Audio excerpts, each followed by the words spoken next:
बिस्मिल्लाहिर्रहमानिर्रहीम। मालूमात घर के मोअज़्ज़िज़ सामीन, अस्सलामु अलैकुम। उम्मीद करते हैं आप सब खैरियत से होंगे।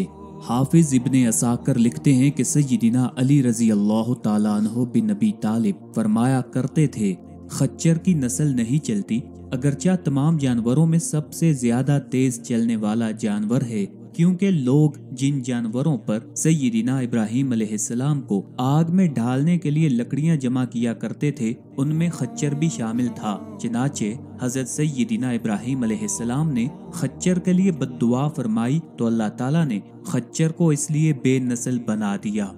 अब्दुल्ला बिन जरीर मिस्री कहते हैं, हजरत अली रजी अल्लाह ताला अन्हु ने फरमाया कि मैंने हजूर अकरम सल्लल्लाहु अलैहि वसल्लम को एक खच्चर बतौर हदिया पेश किया तो आप सल्लल्लाहु अलैहि वसल्लम ने उस पर सवारी की।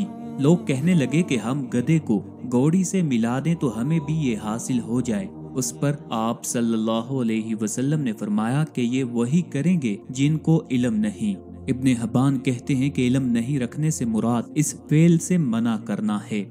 इमाम खताबी भी इसी के करीब करीब मानी बयान करते हैं कि जब गधे को घोड़ी से मिला दिया जाएगा तो घोड़े के फवाइद खत्म हो जाएंगे, इनकी तादाद में किल्लत पैदा हो जाएगी, इनकी नस्ल मुनक़ते हो जाएगी। हालांकि लोग घोड़े को बतौर सवारी और दीगर जरूरतों के लिए इस्तेमाल करते हैं। इसके साथ साथ घोड़े पर बैठकर दुश्मनों से जंग और माल वगैरह हासिल करते हैं।